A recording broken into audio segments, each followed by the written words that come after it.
రాష్ట్ర ఐటీ విద్యాశాఖల మంత్రి ముఖ్యమంత్రి తనయుడు నారా లోకేష్ జన్మదిన వేడుకలు కర్నూలు జిల్లా మంత్రాలయ నియోజకవర్గం కోసిగిలో అట్టహాసంగా జరిగాయి. లోకేష్ పుట్టినరోజును పురస్కరించుకుని నియోజకవర్గంలో పోటాపోటీ సేవా కార్యక్రమాలు నిర్వహించారు. ముందుగా నియోజకవర్గ టీడీపీ ఇన్ఛార్జ్ రాఘవేంద్రారెడ్డి నేతృత్వంలో ఏర్పాటు చేసిన రక్తదాన శిబిరానికి విశేష స్పందన లభించింది.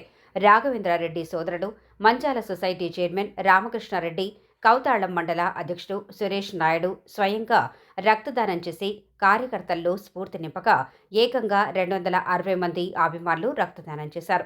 లోకేష్ పుట్టినరోజు నాడు రక్తదానం ద్వారా అభాగ్యుల ప్రాణాలు కాపాడటం సంతోషంగా ఉందని రాఘవేంద్రారెడ్డి పేర్కొన్నారు.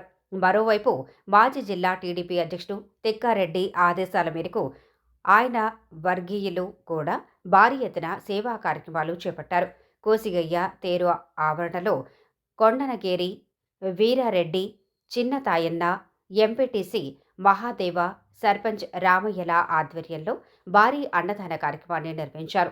నారా లోకేష్ నిండు నూరేళ్లు ఆయురారోగ్యాలతో వర్ధిల్లుతూ రాష్ట్రాన్ని అభివృద్ధి పథంలో నడిపించాలని నాయకులు ఆకాంక్షించారు.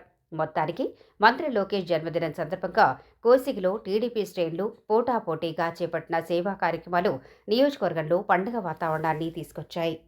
జరుపుకోవాలని ఆయనకు వెంకటేశ్వర స్వామి ఆశీస్సులు, అలాగే మల్లికార్జున స్వామి ఆశీస్సులు, అలాగే మంత్రాలయం రాఘవేంద్ర స్వామి ఆశీస్సులు, ఎల్లమ్మ ఆశీస్సులు, ఉరుకుందిరన్న స్వామి ఆశీస్సులు, కోసిగే స్వామి ఆశీస్సులు, కౌతాళం దర్గతాత ఆశీస్సులు ఆయనకు ఎల్లవేళలా ఉండి ఆయన మరెంతో ముఖ్యమైన పదవులను అదృష్టించాలని, అలాగే ఆయన 2029లో మన రాష్ట్రానికి ముఖ్యమంత్రిగా రావాలని మన మంత్రాలయం నియోజకవర్గం తరఫున ప్రత్యేకంగా సార్ గారిని కోరుతా ఉన్నాం.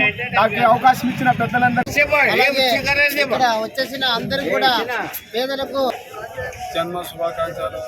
ఆయన ఎల్లకాలం 100 ఏళ్ళు సుఖ సంతోషాలతో ఇటువంటి కార్యక్రమాలు ఎన్నో చేసుకోవాలని మనస్ఫూర్తి కోరుతున్నాము.